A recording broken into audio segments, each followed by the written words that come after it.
올라서 할게요. 예. 근데 은혜 다 받았습니다. 그죠? 예.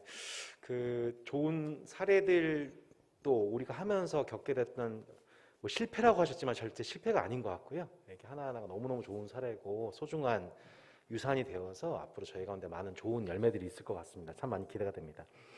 오늘 제가 강의는 되게 짧게 준비했습니다. 이런 소망을 가지고. 네. 어, 제가 이제 따스한 가정예배 노하우 시간인데 좀 막연합니다만 오늘은 되게 보지만 저희 따스한 교회만 하더라도 따스한 교회가 어느덧 한 40가정 정도가 모였는데 정말 다양해요. 그래서 도대체 가정예배를 어떻게 시작할 수 있을까, 어떻게 적용할 수 있을까, 그 적용점이 다 달라요. 그래서 오늘은 많은 사례들을 들으시고 오늘 제 강의를 들으신 다음에 맨 마지막에 뭘 하셔야 되냐면 각 가정별로 우리 가정 이렇게 시작하면 되겠다, 용기를 얻고 우리한테 이렇게 적용하면 좋겠다라고 하는, 좀 줄여주십시오. 네, 그런 각자에게 맞는 그런 방식을 부부가 혹은 예비 부부가 또 청년이 결단한 시간으로서 이렇게 각자가 적용하시면 됩니다. 그것을 붙잡고 함께 기도하고 격려하고 1년 동안 함께 따스한 교회 각 가정이 그렇게 하나님을 예배한 처소로서 세워줄 수 있다면 오늘 집회는 한마디로 대박일 줄 믿습니다. 여러분 대박난 여러분 가정 되시길 축복합니다. 지금 제가 수요일날 소요리 문답 하면서 제가 좀 약간 전율을 했어요. 뭐에 전율을 했냐면 지금 우리가 방향을 지금 제대로 잡기 시작했다, 그러니까 이런 어떤 마음이 왔어요. 지금 하나님이 한국교회 가운데 원하셨던 게 있는데 이게 안 되고 있다가 코로나 시기 때 뭔가 하나님이 계속해서 우리한테 이 기간을 통하여서, 여러분 코로나 생각해 보세요. 원래 제가 1년이면 끝날 줄 알았어요. 근데 이게 2년, 벌써 3년째 지나가고 앞으로 4년, 5년 될지 어떻게 될지 몰라요. 조금 더 우울한 얘기를 하자면 앞으로는 이게 이제 일상적인 시대가 될 수 있는 거죠.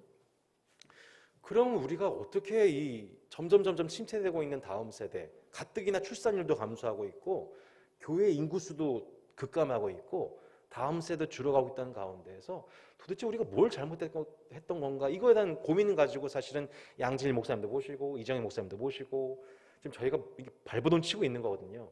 근데 하면서 제가 좀 연초에 이렇게 주고 계신 마음이 뭔가 방향이 좀 잡히기 시작했다. 우리가 지금 오랜 방황 끝에 이 방향이 잡히기 시작했다는 생각이 들었는데, 제가 뭐에 전율을 했냐면 소요리 문답하면서 루터와 켈빈이 이 고민을 했더라고요. 천년의 그 교회 암흑기를 지나는 동안에 이 교회가 뭐가 지금 안 되고 있느냐 했었을 때에 소수의 사람들만이 성경 해석을 독점하고 있고 소수 사람들만이 교리를 붙잡고 있는데 이거 아니다. 예수님 믿는 모든 세대는 하나님의 진리를 알아야 된다. 그 기회를 제공해야 된다. 차별이 없다. 그게 종교개혁의 핵심이었거든요. 그 종교개혁의 핵심이 어떻게 연결된 거냐면 소요리 문답으로 연결이 된 거예요. 그래서 마틴 루터도 내가 우리 집에 있는 모든 책이 다 태워줘도 괜찮아. 다 태워줘도 괜찮아. 딱 하나, 딱 두 권 중에 하나. 소요리 문답만큼은 그것만 보존되면 돼. 딴 건 다 불타도 괜찮은데 소요리 문답 요것만은 내가 간직해야 돼. 요것만 있으면 돼. 그런 얘기를 했다니까요.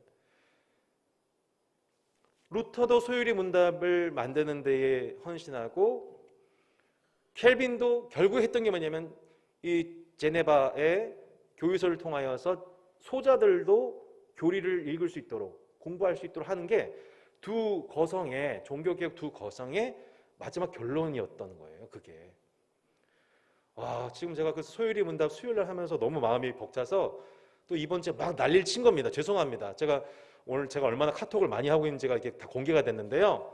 네, 그래서 씹히기도 많이 씹혀요. 하지만 줄기차게 나는 내 역할을 하겠다. 네, 난 줄기차게 나는 이거 하다 죽겠다. 난 이건 진짜 소요리 문답 남기고 죽겠다. 네. 네, 웃으시는군요. 네, 또 눈물 납니다. 이 소요리 문답을 하게 된 그 계기 속에서 이런 것들이 있었던 겁니다. 이게 놀랍게도 지금 저희 교회 표어가 뭐예요? 가정은 교회다. 그리고 교사가 부모다라는 말을 제가 한 게 아니고 저희가 만들어낸 게 아니고 이 얘기를 루터 켈빈이 했어요. 가정을 작은 교회가 되게 해야 된다. 우리는 솔라 스크립토라만 알잖아요. 오직 믿음. 이것도 맞아요. 당시 캐톨릭이 타락했기 때문에 오직 믿음을 외쳐야만 했어요. 근데 좀 더 근본적으로 그럼 뭘 해야 되냐 했었을 때 그게 뭐냐면 가정이 작은 교회가 돼야 된다. 이게 종교 개혁자들의 결론이었다고요. 1000년 동안 교회가 많은 그 종교 권력을 독식한 그 결과 뭐예요? 타락이었어요. 왜곡이었어요. 교리 왜곡. 교회의 수치스러운 역사였어요. 교회만 교회라고 알았던 그 결과였어요. 그게. 소요리 문답 서문에 루터가 뭐라고 했냐면 부모는 하나님께서 세우신 가정의 목회자다라고 그랬어요. 가정은 작은 교회다. 여러분 이게 우리가 아는 그 500년 전에 종교개혁을 일으켰던 루터가 한 말입니다. 솔라 스크립트로만 기억하지 마세요. 그 솔라 스크립트를 외쳤던 그 사람들이 결국 우리한테 얘기하고 싶었던 건 뭐냐면 여러분 부모가 가정에 파송된 목회자예요. 그거 잊으시면 안 돼요. 가정은 작은 교회예요. 잊으시면 안 돼. 이거를 얘기하고 싶었던 거예요. 그게 소요리 문답이었더라고요. 제가 그래서 수요일 날 오전에 강의를 하면서 너무 가슴이 떴던 거예요. 내가 그 종교개혁 전통 위에 지금 서 있구나. 내가 그 전통을 이어받으려고 지금 내가 이 자리에 서 있구나.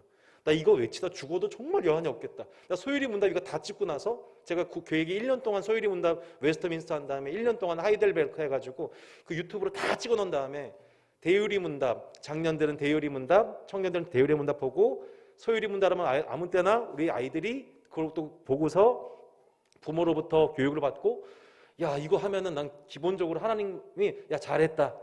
너 할 일 다 했다. 이런 소리 듣겠구나 싶은 그런 심정이었었어요. 여러분 우리가 가정예배 생각하면 되게 부담되잖아요. 그죠? 저도 되게 참 위선적이었던 것 같아요. 이렇게 계속해서 가정예배 드리자고 카톡 보내는 건데 정작 나는 또 주일날 설교 준비해야 되거든요. 금요일날 기도 준비해야 되거든요. 그러니까 정작 목회자는 못하고 또 아시다시피 코로나 기간 동안에 새 자녀하고 하루 종일 집에서 있다 보면 짜증만 늘어요. 예. 화를 더 많이 내요. 예. 정말 부끄러운 제 자화상을 얼마나 많이 보는지 몰라요. 예. 그래서 가정예배 때 하게 된 일이 뭐냐면 좀 진짜 부담스럽게 오늘 4명 다 뒤에 앉아 있어가지고 속일 수가 없는데 무슨 얘기 결국 가정예배 때 저는 맨날 죄고백 내가 얘들아 내 아빠가 다 잘해서 이렇게 말씀 나눈 건 아닌 거 알지? 아까 엄마한테 소리 지른 거 미안하다. 아미나 이해하지? 미안해. 치킨 먹을까? 이렇게 하면서 이제 그 맨날 죄고백하는 이게 참 쪽팔린 쪽팔리지만 그래도 이렇게 마음속에 있는 부끄러운 것들, 연약한 것들 끄집어내는 시간으로서 저는 그랬던 것 같아요. 때로 그 목사 자녀들이 아버지 보면서 얼마나 많이 시험 듭니까? 저 그런 경우 되게 많이 듣거든요. 근데 적어도 저한테는 얘들아 아빠라고 해서 다 그렇게 완성형의 모습이 아니다. 용서해다오. 엄마한테 잘못한 거 안다. 상처받지 않았으면 좋겠다. 미안하다. 안 그러고 노력할게. 라고 죄고백할 수 있는 시간이었던 것 같습니다. 여러분 가정예배는 뭐예요? 가정이 함께 하나님을 기억 감사하는 게 가정예배예요. 여러분 가정예배 생각하면 형식 생각하잖아요. 가정예배는 형식이 아니에요. 형식이 아니라 사건이에요. 잠들기 전에 하나님이 온종일 우리 가족을 돌봐주셨네. 이거예요. 이거를 기억하는 하나님이 우리와 함께 하신 것을 기억하는 것 그게 가정예배라는 거예요. 그렇게 생각하면 어렵지가 않죠. 그래서 참 저 감사하게도 부목사 시절에 참 저는 부끄러운데 제 아내가 항상 했던 일이 뭐냐면 하민이 하율이 이렇게 두고서 항상 잠자기 전에 오늘 하나님이 하셨던 일들을 감사하게 했어요. 기억하게 했어요. 그러면 기도하는 거죠. 하나님 오늘 이렇게 하면서 또 하면서 뭐 치킨을 먹어서 감사합니다. 이제 이렇게 하루에 하나님께서 주셨던 은혜들을 감사하고 잠들기 전에 누워서 감사 기도하는 것 그것도 가정 예배입니다. 가정 예배는 자녀를 위한 부모의 숙제의 시간이 아니고 사실은 가정 모두를 하나님의 축복으로 물들이는 시간이에요. 야 세상에 우리 가정이 오늘 하루도 이렇게 복 받았구나. 하나님이 우리를 가정에 이렇게 은혜 주셨구나. 그걸 기억하면서 참 감사하다, 그지? 내일도 안심해도 되겠다. 잘 자, 사랑해, 고백하는 시간이죠. 가정 예배는 시간 문제가 아니라 기억함의 문제이며 또 시간 우선순위의 문제인 것입니다. 우선순위의 문제. 어떻게 보면 유리나 우리 호준이나 하율이나 아이들은 먼저 가정 예배를 기다리고 있는데 부모가 바빠서 애들 바빠 라고 오히려 마르다처럼 분주한 게 부모의 모습일 수 있다는 거예요. 자녀들은 하나님을 예배하고 싶은데 마치 데라처럼 데라가 하란에서 지체하게 되면 누가 손해를 보는 거예요? 아브라함이 손해를 보는 거죠. 아브라함은 빨리 가고 싶어요, 가나안으로. 근데 지체하는 아버지 데라로 인한 것처럼 어쩌면 하나님은 우리 안에 그 데라를 깨우고 계신지도 모릅니다. 추천 서적이 있습니다. 오늘부터 가정 예배라는 책이 있습니다. 도널드 휘튼이라고 하는 목사님이 쓰신 책인데요. 제가 1년 전에 이 책을 보고서 참 많이 전율을 했습니다. 사도시대 직후의 가정 예배를 연구해 봤더니 사도시대 직후에, 그러니까 속사도시대라고 하죠. 이때 전체 예수님 믿는 가정의 모습을 연구를 했던 책의 내용이 있는데 이런 내용이 나와요. 아침 일찍 가족이 모여서 구약 성경의 한 대목을 읽은 다음에 찬송 부르고 기도했다. 기도할 때는 간밤에 무사히 지켜주시고 건강한 몸과 마음으로 만나게 하신 주님께 감사했다. 아울러 하루의 위험과 유혹에서 보호해 주시고 모든 본분에 충실하게 하시고 그리스도의 소명에 합당하게 행할 능력 주시도록 그분의 은혜를 간구했다. 그리고 저녁에도 가족들은 잠자리에 들기 전에 다시 모여 아침과 똑같은 방식으로 예배했다. 이것이 당시 속사도 시대의 전형적인 그리스도를 믿는 예배에 드리는 아침과 저녁으로 예배드리는 성도들의 모습이었다는 거예요. 여러분, 이 책에서 보면 저한테 용기를 주는 게 있어요. 가정 예배 어떻게 드리실까요? 에 대해서 이렇게 정리를 하고 있습니다. 가정에서 성경 한 구절 읽으셨습니까? 가정 예배 뭐예요? 잘 하셨습니다. 잘 하셨습니다. 가정에서 성경 한 구절 보고 함께 기도하셨습니까? 잘 하셨습니다. 성경 한 구절 읽고 기도하고 찬송하셨습니까? 더더욱 잘 하셨습니다. 라고 필립 목사님 얘기하시죠. 그래서 가정 예배의 3요소 어렵지가 않아요. 같이 성경 보고 같이 기도하고 찬송하는 것, 훌륭한 가정 예배인 것입니다. 그래서 우리 첫 번째로 성경 읽기를 하는데 어떻게 성경 읽기를 하느냐? 뭐 여러 가지 방법론이 있겠죠. 성경의 모든 책을 장별로 통독해 가는 겁니다. 열정을 품고 우리 성준 형제처럼 해석하면서 읽는 거예요. 하다 보면 서로 모르는 부분이 나오겠지요. 그럼 서로 아는 만큼 또 서로를 가르쳐 줄 수 있겠죠. 그러다 보면 많이 필요를 느끼실 거예요. 아, 이래서 필요한 게 성경 배경 주석이구나. 이래서 성경 구절에 관한 해석들이 필요한 거구나.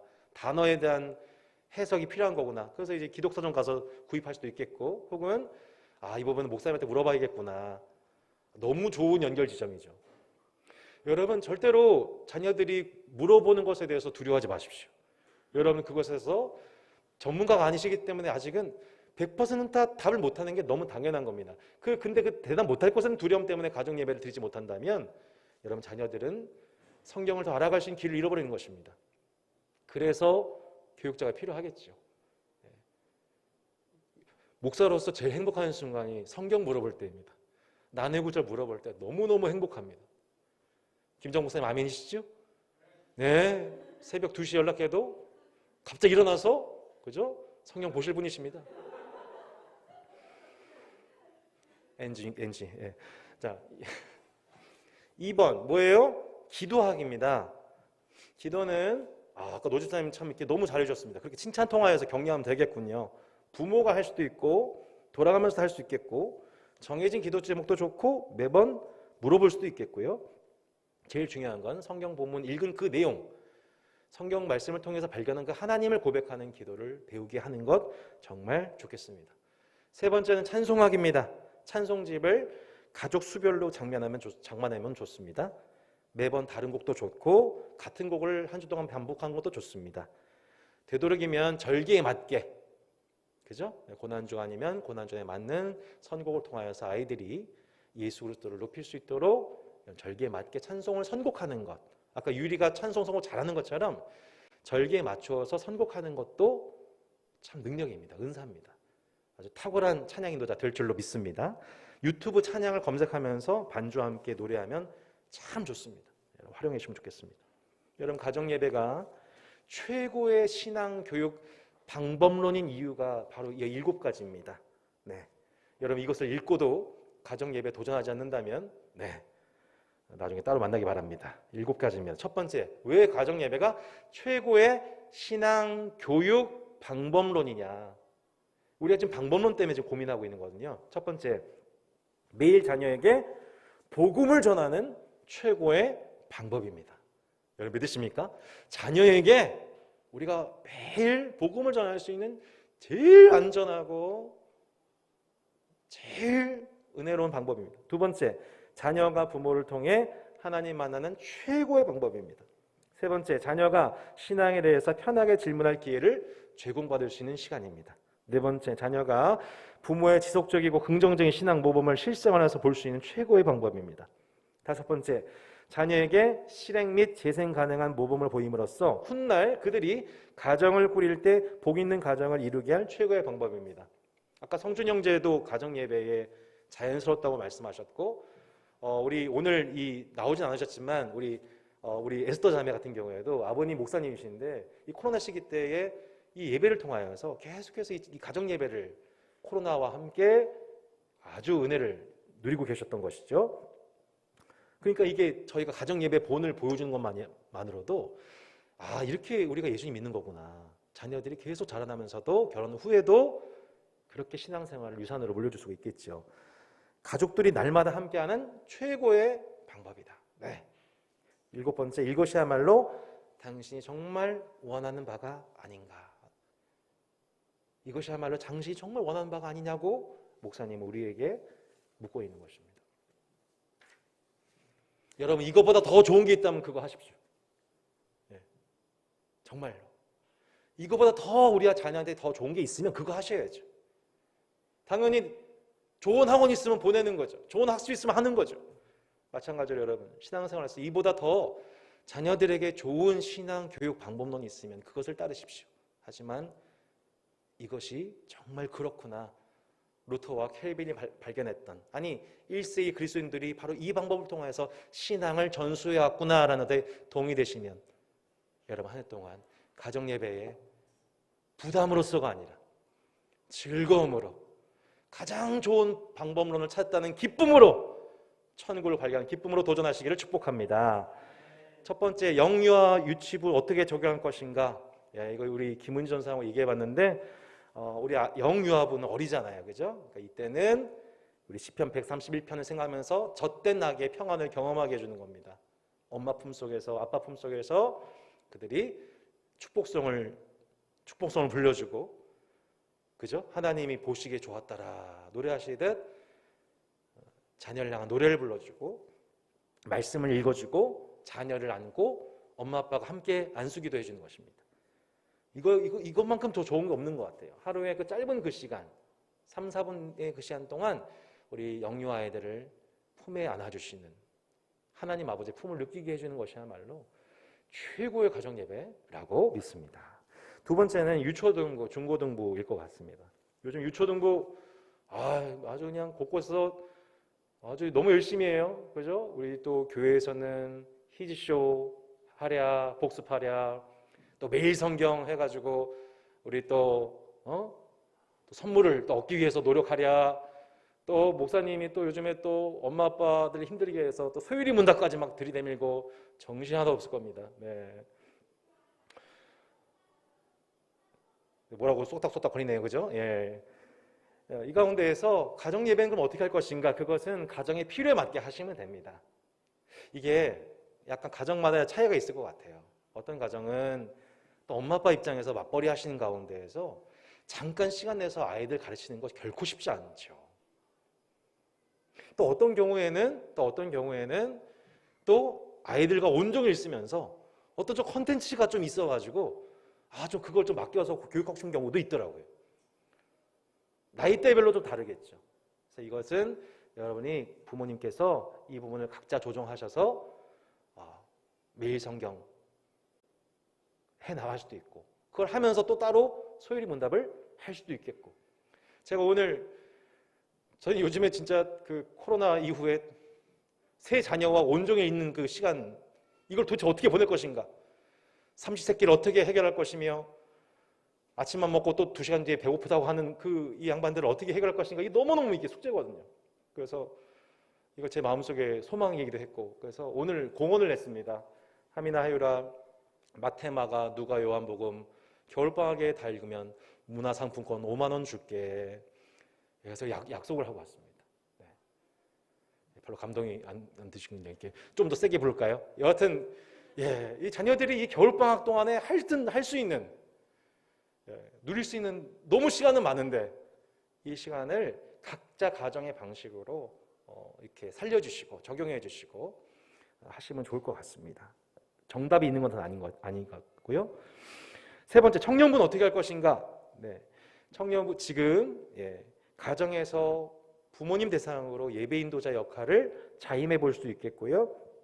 두 번째는 매일 성경 큐티. 우리 청년부도 저희가 소율이 문답 자체를 이제 올해에 함께 공통 양육 말씀으로 삼아서 수요일에 그 말씀을 자습을 하고 그것을 가지고 함께 다원별로 함께 말씀을 나누면서 더 철을 날카롭게 한 나눔이 되었으면 좋겠어요. 그리고 예비 신혼부부들은 이제 곧 광고하겠지만 결혼을 말하다라고 하는 팀 켈러 목사님 책이 있습니다.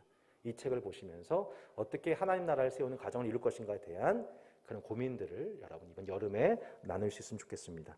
네, 신혼부부, 비슷한 부분이 맥락이 되겠죠. 이렇게 신혼부부 내에서도 저희도 이제 신혼부부 다운방이 있는데, 그 자체적으로도 어떻게 하면 더 은혜로운 신혼생활을 누릴 수 있을 것인가에 관해서 서로 나눔하시면서 가정 예배를 잘 회복해 갔으면 좋겠습니다. 이제 조금만 정리하고 마치겠습니다. 올해 저희의 담론이 교회 교육과 가정 교육이 연계되는 부분입니다. 제일 중요한 것 이 부분이죠. 요즘에 북미 지역의 다음 세대 신앙 교육 방법론에 관해서 고민을 참 많이 하고 계시는데, 이게 뭐냐면, 핵심이 뭐냐면 본질로 돌아가자는 거예요. 본질. 그래서 그 교회 교육과 이 가정 교육을 연계하는 부분에서 제일 핵심이 뭐냐면, 주일날 들었던 히즈쇼 말씀, 전도사님의 설교 말씀을 어떻게 이것을 다시 기억나게 해서 주중에 적용시킬 것인가를 부모가 그 역할을 해야 한다는 부분. 그래서 교회 교육과 가정 교육이 연계되는 이 지점에 관한 고민들을 현재 북미에서도 활발하게 진행 중이라고 들었습니다. 저희의 고민 지점도 바로 주일학교 교사와 또한 가정에 있는 가정의 목회자인 부모가 함께 이 부분이 함께 연계가 되어서 그 열매가 우리가 부족했던 부분들이 우리 다음 세대에서는 더 온전한 열매를 맺을 수 있도록 우리 교회 교육과 가정 교육이 연계되는 은혜의 원년이 되기를 소망합니다. 그래서 곽안년 선교사님 이런 얘기했습니다. 주일학교는 그 부모의 가르치는 것을 보충하는 것이니 부모가 그 책임을 내려놓고 그 선생이 다 할 수 없다. 우리가 지난주는 우리가 교사로서 주일학교 교사분들을 위한 불의 예배였다면, 오늘은 좀 우리 부모들이 내가 교사다, 내가 목회자다, 라는 마음의 영적 각성을 통하여서, 또 우리 예비 부부들은 또 그런 마음으로 내가 우리 가정을 세우겠다는 마음으로, 먼 곳이 아니라 내가 하나님 주실 내 가정에서 하나님 허락하실 우리 자녀들에게 복음의 씨앗을 뿌리겠다는 마음으로 함께 결단한 밤이 되었으면 좋겠습니다. 이 책 맨 마지막 이런 구절이, 멋있는 구절이 나옵니다. 야곱의 말을 인용해서 도널드 휘트니 목사님이 이렇게 얘기했습니다. 이걸 말씀 대신해서 읽어드리겠습니다. 야곱처럼 남자답게 작정하고 일어나 집에서 하나님께 제단을 쌓고 싶다고 가족들에게 말하십시오. 이는 당신의 집을 하나님께 예배하는 곳으로 삼는 뜻입니다. 가족들에게 관하여 함께 하나님을 예배하는 데 방해가 될 만한 것은 뭐든지 버리게 하십시오. 그들도 일어나 따르도록 당신이 앞장서서 하나님을 예배하십시오. 여러분이 앞장서십시오. 여러분이 문화를 만드십시오. 하나님을 예배하자고 그들을 격려하는 여러분 가정예배 모든 부모 되시기를 주 예수 이름으로 축복합니다. 아멘. 우리 함께 찬양하고 기도한 밤 갖기를 원합니다. 우리 함께